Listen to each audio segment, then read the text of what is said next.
welcome to my channel. I hope you're having a great day. I have an art tips, tricks, and hacks video for you. But before I get into that, I did want to briefly plug my email newsletter once again. If you visit my website, CoreyFrankCreates.com, scroll down to the bottom of the page and just enter your email and your name and email address, you can get subscribed to my weekly email newsletter. I have some exclusive content for my subscribers there, and it just gives some weekly updates of what I'm working on and links to videos and content like that. Additionally, anyone who signs up for my email newsletter gets access to my Graphite Basics course for free. So that is a definite perk of joining my email newsletter list. So again, CoreyFrankCreates.com, bottom of the page, sign up. You'll want to click the confirmation link in the email they send you. If you don't see that confirmation email in your inbox, check your junk or spam folder.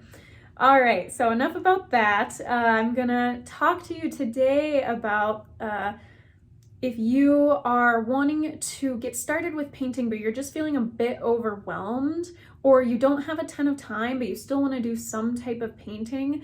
A great way to get started is by doing silhouettes. So if the thought of filling in a ton of detail just feels overwhelming, you can get started with silhouette painting. So you're going to draw a form and then just fill it in with color. This is going to really help you get started with making sure your kind of outer proportions are correct without having to get too concerned about spending a lot of time on detail. It's a good first step for if you're first getting started, or if, maybe you haven't done art for a while and you're wanting to get back into it. I would highly recommend starting with some silhouette paintings. So I'm going to show you what that looks like with a horse. One of my favorite subject matters, as you can probably tell by the horse painting behind me that I've done in the past.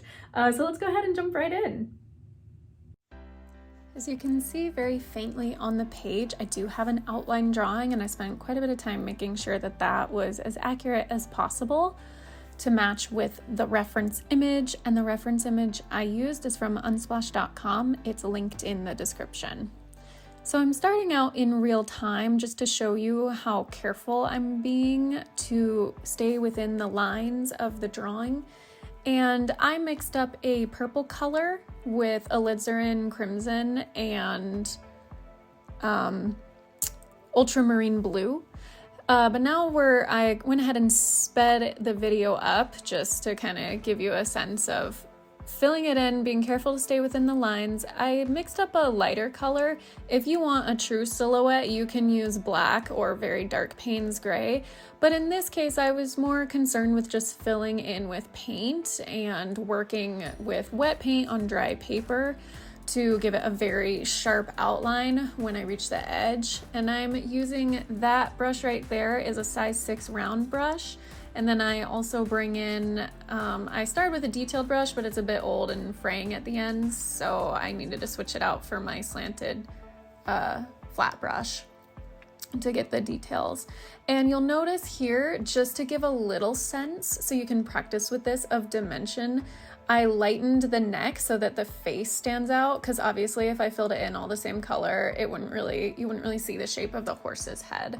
So here's that detail brush I was talking about, which is a bit frayed and wasn't working for creating the fine lines of the mane that I wanted. So I was working with that and then got a little fed up and switched right around here to that slanted flat tip brush, which comes to a nice fine point. You see, you can get much nicer detail. So filling in some of those hairs. Speaking of hair, mine is dropping into the frame. Sorry about that. So yeah, just kind of filling that in, lightening your paint, adding more water for that neck part so it stands out.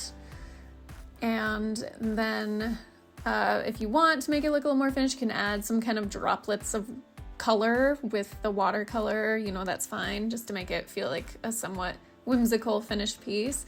And then I went ahead and added a signature. So that's really it, just making sure you start out with a careful drawing, outline drawing, and then filling it in with paint however dark you want it to be. Thank you so much for watching. I hope you enjoyed that and found it useful. If you did, please give this video a thumbs up. Go ahead and subscribe to my channel. I would greatly appreciate it. Until my next video, be kind to yourself, be kind to others, God bless, and I'll see you soon.